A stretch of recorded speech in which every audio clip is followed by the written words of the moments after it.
ever tested, or did I dream this, for polio? Was there ever a polio scare whatsoever with any of us? Well, I guess so. I think we used to take a vaccination, polio vaccination. That was a common thing, I believe. No scare. Oh, you mean scare of having it or being tested for it? As far as I know, you were never in danger of it. Because maybe it was that I remember, you know, but I don't know why I got it. No, because that Salk vaccine, Dr. Salk invented that vaccine that sort of wiped. Polio was a dreaded thing at that time, you know, because golly, it was a children's disease, and man, it was quite common. But then remember that Dr. Salk, I guess S-A-L-K, I think was it, when he came up with that medication for it, you know, boy, that was a blessing. Just practically wiped it out. Wow. So there's always. So how we doing there, guy? Oh, we're doing good. We need another loud noise. Well, what do we just about got everything. No, you guys got 50 more minutes to hit. Huh? We can't keep going with this. Stuff here. We can't keep going for that Well, how long. about you asking some questions? Yeah, I'd Gotta like to be get something. We should have you on something. No, not talking. Not him asking you something that might interest him. No, but why couldn't he get over here and kind of explain his career and something like that? Well, I'll send you that one. Huh? No, but I mean. This is about well, you. Yeah, but I can't keep going here for the. Well, I know. Let me think of more questions. Were there a bunch of Southerners in Hazel Park when you moved in there? I mean, I wasn't not. That was like. It was a Southern. Yeah. Oh, it was a Southern. Known as hillbilly heaven and. Oh, hillbilly heaven. I guess so. They say whenever they first settled that thing. I haven't done any. We won't be doing 50 minutes. It probably was in its height during the war, like everything else, you know, because people flocked up from jobs were so plentiful, and they were combing the country for help, you know, in the factories and all, and people flocked up to Hazel Park, the hillbillies and all, and that's where a lot of them moved to theirs. Well, then it was a pretty crummy, but I didn't know that much about it at that time. Right. Because I hadn't had that much exposure to it, hardly any, until such time as Uncle Earl and Grandpa moved out there. By that time, it was much better than it had been, but I hear stories of what it was like back prior to that time, see, and it was, talk about bigot. Boy, there was. You didn't walk through it? No, but I mean, there wasn't, as far as blacks and there wasn't, you didn't see anybody in that. They didn't dare set their foot in it, because like I say, it was all hillbilly heaven. Big guys came from the South, you know, and you know what their feelings was about that. So it was a long time. In fact, the matter is, there's not a big concentration of them there even now, I don't think, but they could be if they wanted to. There's nothing anybody could do about it. Well, we learned early that, you know, Ferndale stood their ground and they're keeping the blacks out there, right? I mean, yeah. Pretty much, and they complain about the cops and, you know, following them as soon as they crossed 8 miles and the whole bit. Yeah, they used to watch them, you know, they were. Well, what about that Royal Oak Township that was there for years and years, and that's people still there. They didn't disturb anybody, though. Wasn't that just a few streets that were there first? Yeah, just Rosewood was right through the center of it, I think, and there were a few other streets there. It ran from 8 Mile to. They had their own little city, their own little everything. Town there with their own city and their own police force. Yeah. And there's a city council and the whole works. You talk about strange. They had that just until recently, the police force, but it got so corrupt. Well, there was only about 4 or 5 of them in there, and maybe not even that many, and they was even corrupt. So they finally, the sheriff's department, I believe it is, they dissolved that police department, and the sheriff's department is patrolling Royal Oak Township now. But it has changed. It's improved because they built some nice homes. Well, and they built some nice stores down around 8 Mile Road. You know, a few markets came in there. Right. And it's better than it was, but it's still not much different. And of course, their school, they go to, of course now they go to Ferndale, they go anywhere they want to. But part of Royal Oak Township ran up through Oak Park. So they went to, a lot of them went to the Oak Park schools there too. It wasn't some of it though nice, normal families that weren't troubled? I don't, because I remember. Well, no, I mean, they really was not. I don't I mean, think for it was years ever it wasn't really bad. Yeah, I don't think it was ever as They bad. kept to themselves. They were not pushy. Well, They didn't want. I think it's pretty much even that way today. It's just the people had an idea. There was a stigmatism to it. That in Royal Oak Township it was just slum heaven, see, and all black, just like the ghettos, see, and that's what. But I don't, as far as I know, back there through the years, they had trouble with themselves, but they didn't go out and cause trouble to Ferndale and to the surrounding areas. Right, like you would hear today or anywhere about anybody. Even today, I don't think that they have all that much trouble with Royal Oak Township because like I say, the people are getting, the homes are getting better. They're probably, with the economy the way it is, they're working. Those that are working, I don't even know, tell you the truth, what the population is of Royal Oak Township anymore. Right. I didn't really realize it would still even be there. I thought it was just a few streets. No, it's it was a few streets. It wasn't very big. Yeah, I know. Okay. Yeah. Where were you when the riots of '43 broke out? 43. I would have been out in Warren there. Yeah, but I was working in Detroit. Were you working? Oh, you're going right. I remember '43. That's whenever they supposedly, that started pretty much over because they said they accused the whites of throwing somebody off of the Belle Isle Bridge, I believe. Yeah. And that sort of started the thing. That was like on a Sunday, wasn't it? I believe it was. And one thing led to another. Yeah, I know though. See, in Alcoa, in the foundry there, they worked a lot of blacks. Wasn't there a problem with Belle Isle too? Wasn't that kind of segregated? Yeah, well, a lot of them were over on Belle Isle. A lot of this, and like I said, that bridge ran right off of Belle Isle from Belle Isle to Detroit, and that's where this supposedly happened. Is that they claim somebody threw some blacks off of the bridge into the Detroit River, and then it just sort of boiled over from there, you know. And but you almost felt sorry for the blacks then because the whole town Detroit was white outside of the ghetto area, the black bottom they called it, you know, where the blacks stayed, and they worked in factories. They worked like everywhere else, but my gosh, to get to where they lived, they had to go through a lot of black, white parts of town and take a chance. And at that time, boy, I mean, these people, these blacks that were working in Alcoa there at that time, they were afraid when this thing broke out. They were afraid to try to get home, even, you know, because God only knows what was going to happen to them. Because at that time, the whites were so overpowering. Yet, you know, they were just, you might say, a minority. Now they're 85% of Detroit, so it would be the whites that would be afraid to go out and try to get home.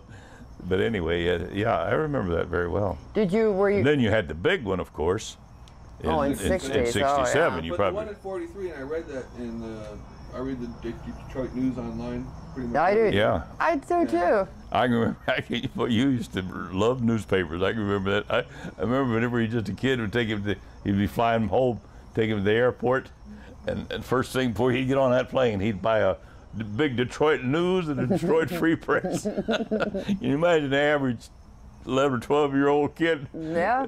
He'd want a comic book or something probably to read on the plane, but he'd get the Free Press and the news. It wouldn't last the whole plane flight. Yeah. Still have to do that, bury myself in a magazine while I'm on the plane, because flying makes me nervous, you know. Yeah, we don't like to fly either, but it just, as long as everything goes good, it's a terrific. Once you land, you're kind of happy you did. Yeah. It's a terrific way to go. I mean, whenever you stop to think that we used to spend 2.5 days on the road, 2 nights in a motel, and 2.5 days of hard driving to get from here to there. And here you go out there to have somebody drop us off at Metro Airport, get on that son gun and lean back and have either a lunch, depending on your flight time, would you have a lunch or a breakfast, and in 2 hours while you're dropping into Tampa Airport. Oh, it's a safe way to travel, you know, just like anything else. When it's such a tragic. It's such a monumental accident that it's just almost more than the mind can. And people get the idea that it's happening too often. Oh, but man, when you stop to think. Yeah, I do that. Of the traffic that's up there. Oh, you better believe it. Out of every major, everywhere, you know, there's millions of flights, you know. Well, I know last year, not this year, we changed. let's see, last year we left in, well, that's when I was sick for a couple of months, and we didn't get away from there the 12th or 11th of January, remember? Right. And it had been snowing. It had a big snowstorm just before New Year's. And Carmen, her daughter, took us out to the airport. And it was about 24 degrees that day we went to the airport, and had been snowing. In fact, it was snowing like the devil that day. We sat there, and finally they got aboard our plane. We were supposed to take off at 12:30. And we sat on that plane there then about 40 minutes. De-icing? And then they finally had, well, that was the trouble. They had sat there so long because they couldn't get clearance to take off, that they had to go back then through the de-icing process. Mm-hmm. Had to follow all those planes, just nose to tail, you know, going through this de-icing thing. I'd never seen that de-icing before. But we went way back out in the outer skirts of the airport, and here are these big, look like a bunch of big monsters out there, you know. They're big, high fans or heat things. No, they're water, but there's like a cage up toward the top. But it's going to be high enough to get to the top of the airplane. See, must have been on some kind of a trolley because they can move around. And there was not just one, but there was several of them, you know. And you see those big old monster thing guys sitting up there with something, must have been some kind of a hose or some kind of attachment. But then they'd start on that when it come your turn. They'd start on that plane right from the front. And they'd come down there, and they'd be spraying that steam and stuff on the top, and you could see it running down your window or your window where you're sitting. I've never seen that. Yeah. And then there'd be one, you'd move out of the way, or the next plane, you'd go in. Well, then as soon as the de-icing process was over on our plane, it was right near the takeoff runway. And then so they got them on the runway, and the next thing you know, we were. Well, wouldn't they pretty much try to get them going because they'd have to go through that again? They didn't want them sitting around there again because they'd freeze up again. That water would freeze. They'd have to de-ice them again. So as quick as they could get airborne after they did the de-icing, well, the better. Because I know, but it was snowing. We took off after they had that de-icing thing, and I'd look out ahead through the window, and it was a blinding snowstorm. That pilot couldn't have seen the ground. That could make you a little nervous. That makes you kind of nervous too when you couldn't even see where the hell you were going, you know. And what a relief it was then to get up through that cloud and break out into the nice sunshine above it all. And the farther you could see the snow and everything on the ground yet there, but as you moved on down, after an hour's flight, you begin to get down into Kentucky and into those places nicer, and you can begin to see the green and so forth, and the mountains in South Carolina and all down through there, you know. It is a fabulous experience, though. I mean, it's almost a shame for anybody who feared doing it at least once, because there's just nothing like looking out that window and those clouds, and oh my God, it's gorgeous. Well, it's sad to be even afraid of even give it a second thought, because it is such a terrific way to travel if everything goes good. It is, yeah. And when you stop to think. But so is everything, really. That's right. Cars. When you stop to think, just twice within the last 2 weeks, right down here in Manatee, which is just across the Sunshine Skyway Bridge, there's been 2 accidents. One was involving a van, and its pickup hit it or something like that. 4 people were killed in one. 2 college students were killed in another one here just a couple of days ago. And that is happening just time thousands of them. We've got one, time, same thing every day right. In the Orlando area and everything. So you put all those people together, you got the same amount of people, but it's just something eerie about a plane descending. Over a holiday, they would give you, and I don't think they do that anymore, they'd give you the fatality statistics for the whole country.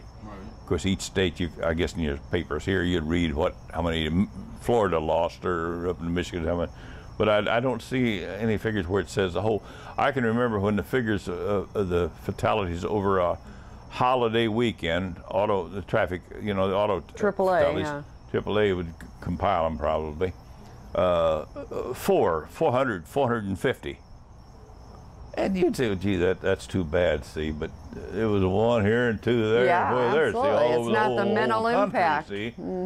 It's not like a plane crashed and 350 people lost their lives, you know. That's just horrifying. Yeah, Now it's around what? Yeah. 1,000 every holiday weekend, right? Oh, you mean traffic fatalities?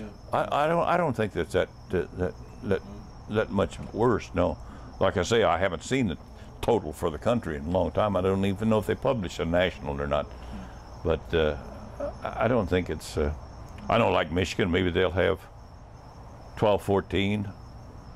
Most cases here lately, it seems like each state is falling a little bit because they're they got seatbelt laws now, and they got the airbags, and the highway patrol are tougher on all these states too. Though they watch for drunk drivers.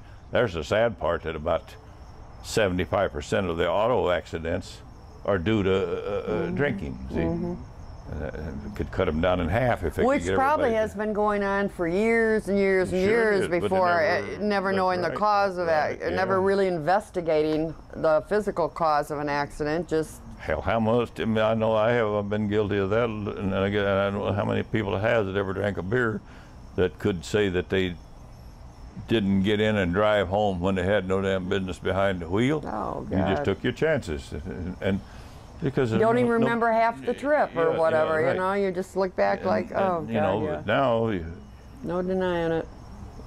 Now they urge you to get a designated driver if you're going to drink, and they scare you to death with those old patrolmen out there watching for you and stuff, which is all good. That's what's helped to do it. Sure, it's good. I mean, you can't deny that. And I'll tell you this, MAD is that group of women, Mothers Against Drunk Driving. They've done a lot toward that too. Well, they've done most. I mean, they triggered most of everything that's happened in the last. This isn't if something not that all. they did fly by night, but they did and then forgot about it. You know, they're constantly on top of that as best they can, do everything they possibly can. Well, I was just telling them on the way here that it's been on the news quite a bit in the last few weeks that.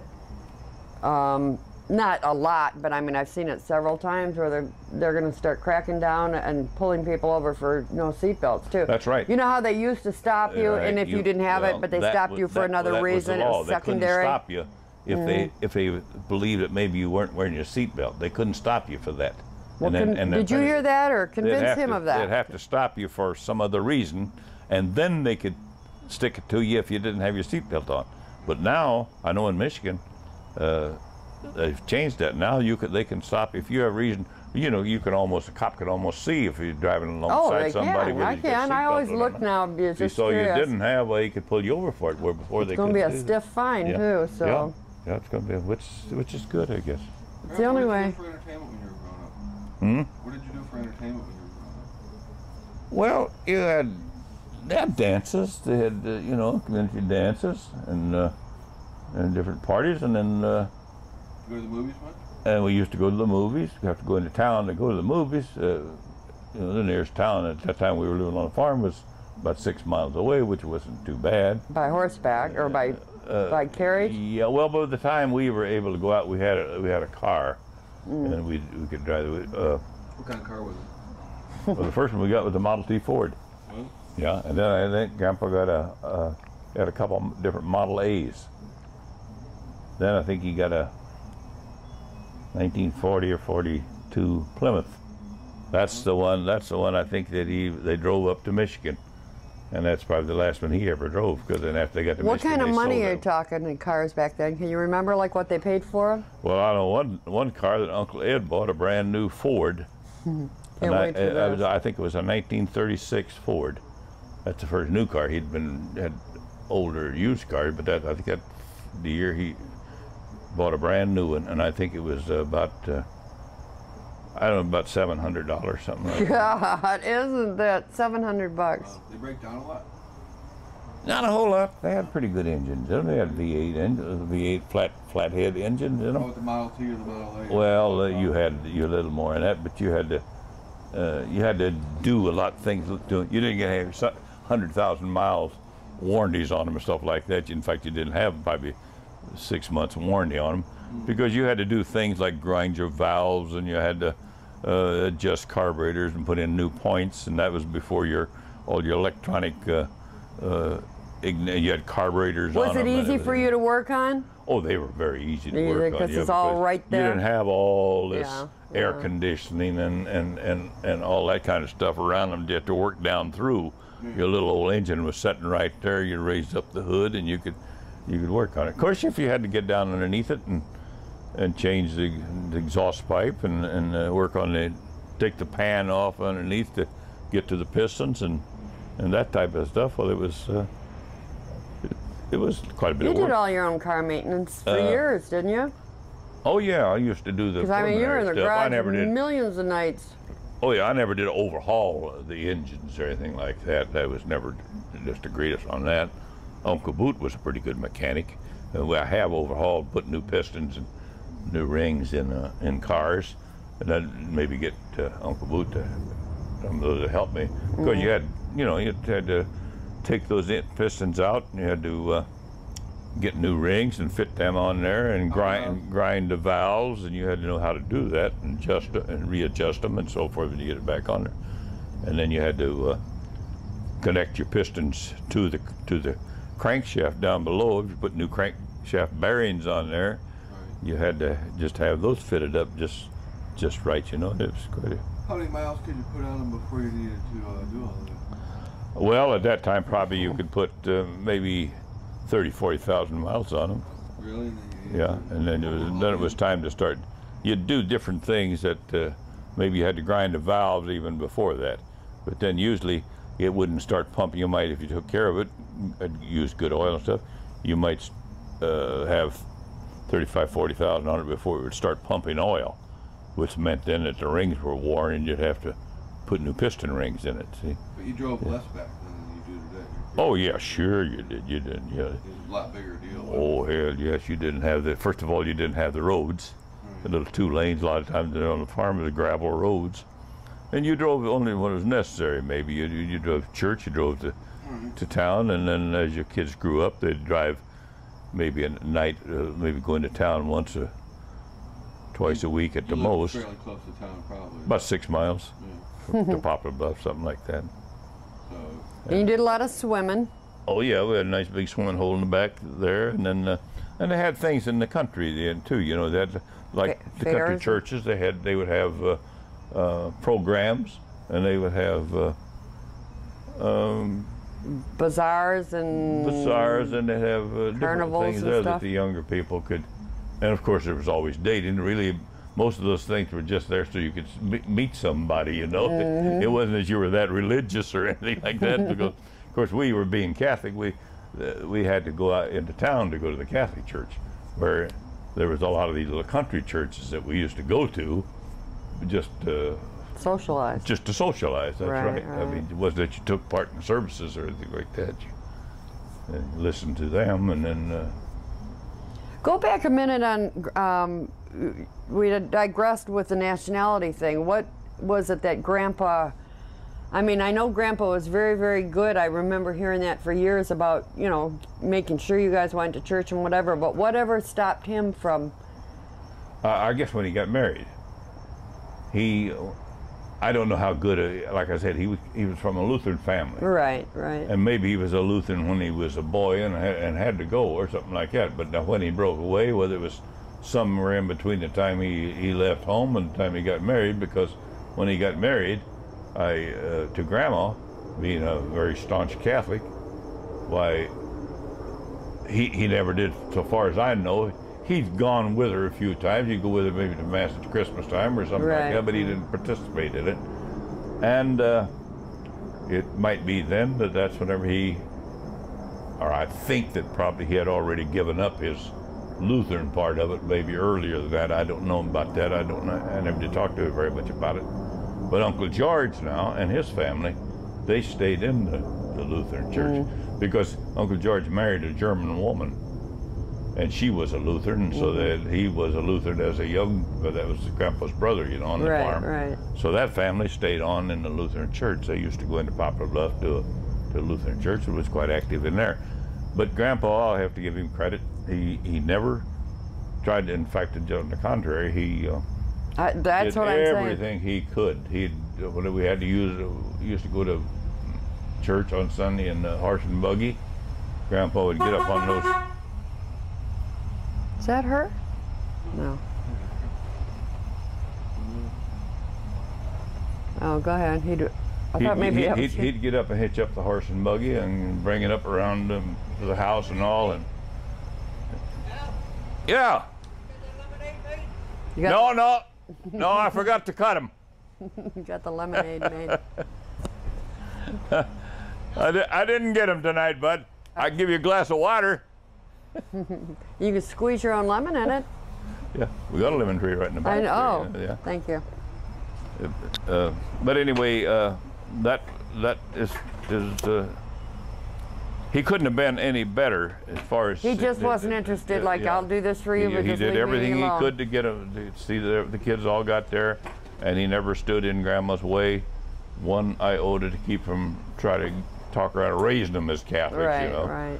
And so that he just shorter joined, and that was her prayer. I life remember prayer hearing that. is that maybe she could get him converted, but she never made it. He never made it. He was a good man. He was a good man. Good man. He was a good man. He was an honest man. Man, he was honest. I'm telling you right now.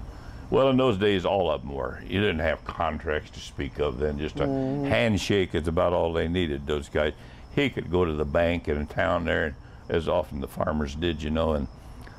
And seed time comes, they need some money to buy seed to start the new crops like that. Well, most of those guys could just go into the bank and borrow a couple $100, which was a lot of money in those days. And they'd probably have to sign for the records in the bank, a little slip of paper or something, but that was all. They weren't going anywhere, or running out of town, or nothing. Running out of town. Yeah. And if they did any dealings between each other, like trading horses or buying or selling anything from each other, well, in those contracts there, it was just a handshake and a promise, and that was all you needed, you know. He was short, wasn't he? No, Grandpa was pretty thin. Was he? Well, I knew he was thin. I know he was thin, but I didn't. He was as tall as I am. Was he? I didn't. For some reason, I thought I remembered him as being a little shorter than all his sons. Uncle George was shorter and stockier than Dad. Dad was tall and slim, you know. And Do you remember any Dad stories? Grandma was chunky and oh, heavy, yeah, just like Aunt Vernon. Yeah. But you know any Dad stories? I mean, any fond memories you've got of him? I'm sure you got many, but well, I guess probably in the later years in Hazel Park, where you spent a lot more time on a one-to-one. Well, actually, we spent more one-to-one, I guess you might say, on as we were growing up, because we were on the farm there, and you were working with him every day. Oh, well. And as you grew up, and the kids, and except when you were in school. And good sense of humor? Good sense of humor. You had a good sense of humor. That's where you got it, and everybody, yeah, I remember that. He was funny. There again, it's kind of opposed to Grandma. Grandma was, she had her fun, but she didn't show it as much as right, right. You know. But yeah. No sandwiches. You're right. You're right there. I've been waiting for you to come home, so I thought maybe you'd have us over for lunch yet tonight. Didn't you bring anything back from the restaurant when you went for lunch? We have a couple of sugar here. He'll take them. He'll take them. Well, you know pretty good. Yep. I told her not to mention that kind of stuff. Have you enjoyed yourself today, Pat? I just had him over at Floyd's, and Floyd said, "Get him the hell out of here." He just had Irish accent. Cousin. Yeah, he just had a cousin come. It was a cousin. He lost his wife. Fran did about 3 years ago now. She died with stomach cancer, and so he had her cousin. I think he said the guy came today to visit with him for about a week, and he introduced me to him just as we were, just shortly before you came there. Then he was taking him out to. No, it was a little earlier than that. I guess he was taking him out to lunch. I guess the limousine, airport limousine, dropped him off here, and then Fran took him out to lunch. But he introduced him to me. He was typical Irish, Pat Campbell. Yeah, that'll do it. And, the accent and all. Yeah. I love to hear them talk about. Oh yeah, he comes over quite often. He just sat there in the chair and he tells me about this. He loves to talk about the old Irish, and I guess the there's a settlement there in Philadelphia. He said, well, Ireland, I guess, has 12 counties, I think. And he said sometimes they call this county in Philadelphia, where he came from, the 13th county. They're just that heavily populated with Irish. But he loves they love their country, those Irishmen. Most of them do, he said. Not all of them, some of them come. Tell me about Grandpa Bart a little bit.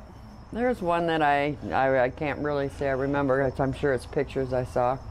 I was pretty small, but he was a good man. He was a good man. He was a much better man than she was a woman. Well, you know, in her way, she was all right. I mean, I never did criticize her from the standpoint she and Mother never did hit it off too well. Right. They could, but because I guess Mother was Grandpa's favorite, you know.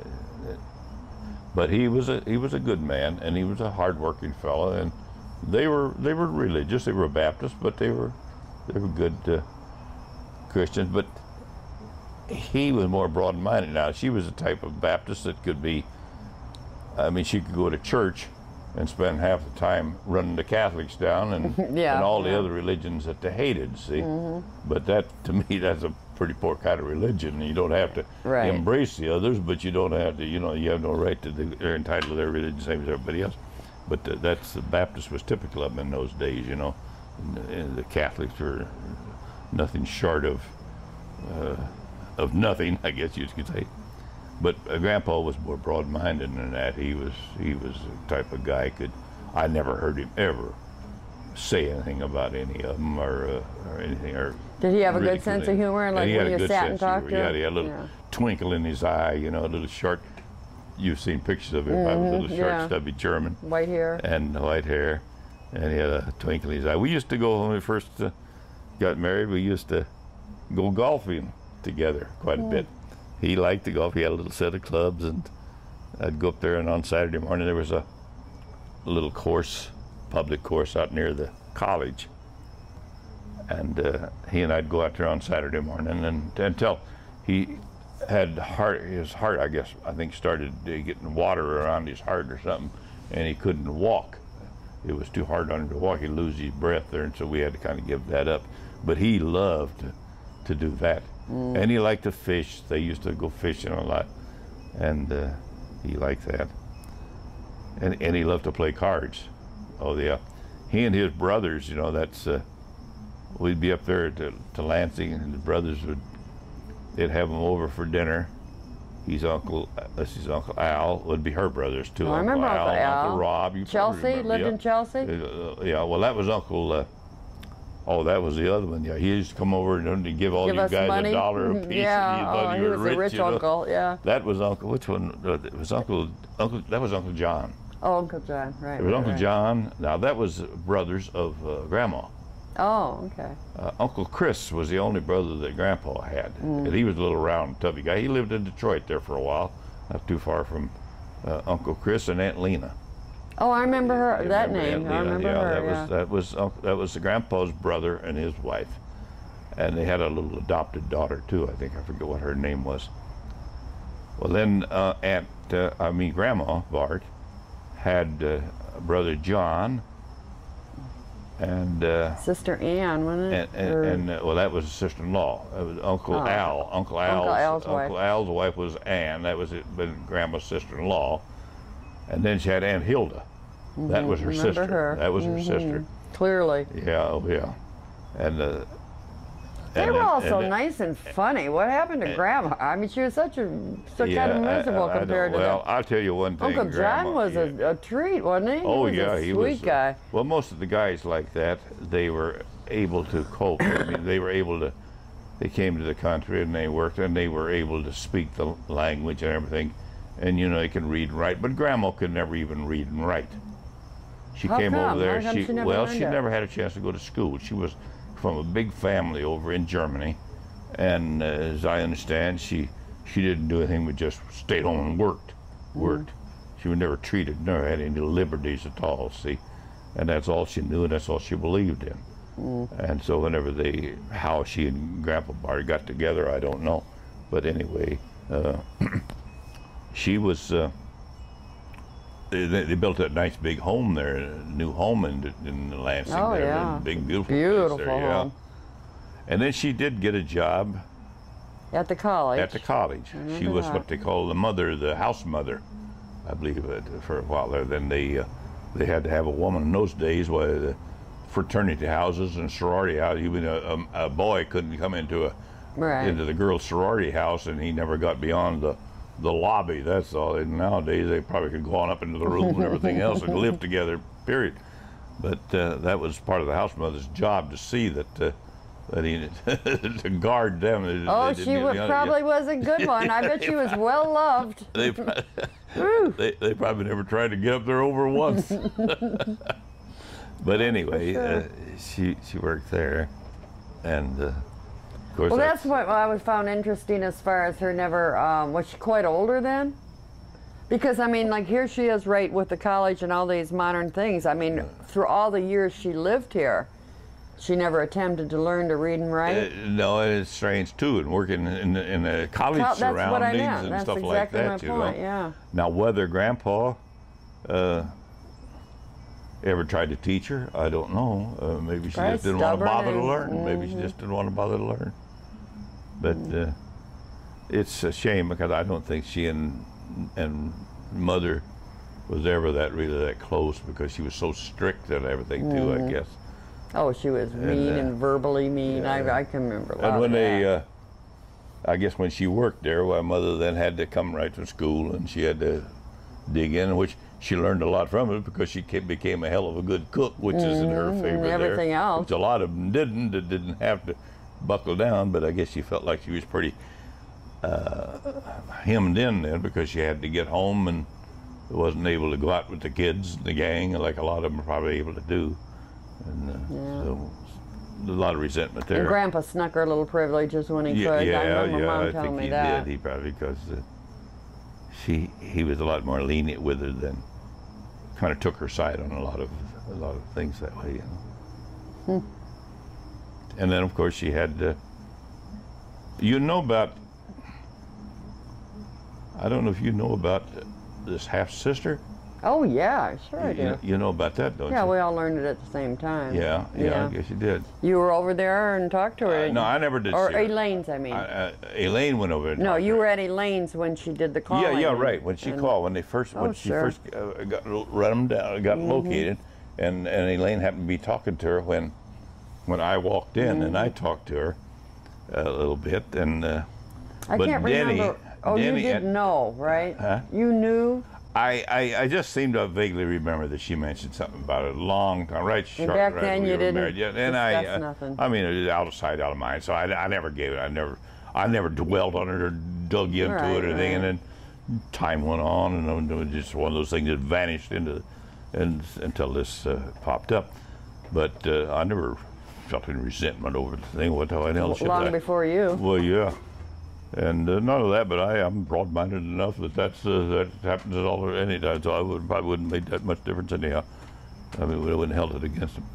But anyway, but Denny and Joyce have seen her, because she only lives about 50 miles from them. You know, they're from the bed and breakfast up there, and so they've had her down there several times. And Elaine was going to have them down the Sunday before this was last year, when we didn't get away from there until January. Elaine was going to have them down to her place and have us come out on the Sunday before we left to come down here. But then there was such a snowstorm there that they couldn't get down. They didn't want to risk driving down. Well, then we left the following week, and I guess they never did get together on that thing. Yeah, that would have been probably. Because she wanted to meet me, and I would like to have seen her. They would have probably been startling, you know, because they say, Denny said she looks very, very much like Mom. Well, she was. I dug out I went through a lot of slides they had, years of slides, and wherever I found a picture of a mother, a nice picture or anything that had to do where Mother was in it, I sorted it out and took those and left them with Elaine. And they're probably still there. And, well, yeah, she's got them yet, but I left them with the idea that well, I started out with the idea of taking them along if we got together that Sunday we were talking about it, and show her these pictures that we had, because she was anxious to see pictures of her mother, see. Right. And but since we never got together, then I left these little slides with Elaine and a little viewing thing that I had, and told her that if they ever did get together after we left to come down here, why that she'd have them. Well, Elaine hauled them down here. That's something too. I'm going to get back on her back about it, because I definitely want them. But Elaine, when she was here visiting a few years back, on their way down to that cruise, you know, she showed me. She brought that black album with all the young pictures of Mom, you know, way back when she was just. Way before you, you know, the black album just full of her. Yeah, that's the one. I don't even know how old, 18, 19. Yeah. Well, you know, she said. Oh, that just, I never saw that young. But I never did give that to her. I actually, what happened is I think I let her have it when she was still living over on, when she and Donnie were together. Oh, that's right. Donnie found them. But you didn't give them to her now. No, Donnie found them. Donnie found them. I let him have that years ago. We've had that for years. That was where you pasted the pictures in there with these little corners and all that kind of stuff, you know. And it's some that she had long before we were married, long before I knew her. You right, know, exactly. That's what I just wowed them, you know. And so then, but then I guess I forgot that she had it, and she probably forgot herself because she stuck up there somewhere. Did. Then all this time, Donnie was cleaning out and found them. Yeah, since since they broke up, and all these years has passed since then. And then Donnie found them all of a sudden, gave them back to her. Then well, when she was here, I mean, she just swore up and down she'd get me. I don't know how she said she was going to do it. I don't know, sets or whatever, get me the pictures though, because I really wanted them. That was just fascinating to see Mom that young. I had never seen a picture of her that young, except your wedding picture. You know, you two's wedding picture, as young as I've seen either of you. Yeah. And so that was like, wow, you know. I mean, I haven't seen Jan in some of them. You just see all these, you know, different stages of. So anyway, but.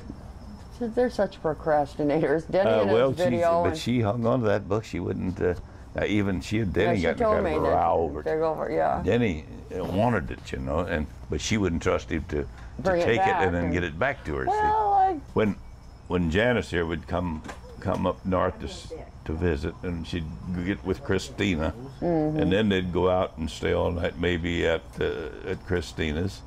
Then they'd love to, that was one of the big highlights, they'd go back through these slides and things that we had at that time. So they'd come in there and get all the slides that I could hand them of the ones that pertained to them at that time of them. And hell, I know I never got half of those back. they never come back. I know I went back through this last winter here, or fall before we came down. I went back through slides and stuff thinking, and I can think and remember things that we took that I don't have a slide for anymore. I know damn well that somewhere along the line, and he claims they never did keep any of them, but I know God darn well he did. Maybe he doesn't even remember. Maybe they just did, and you never know. Right. Tough times are getting to be. Yeah. Oh, it's only 10. Oh, listen, what do you guys eat for breakfast?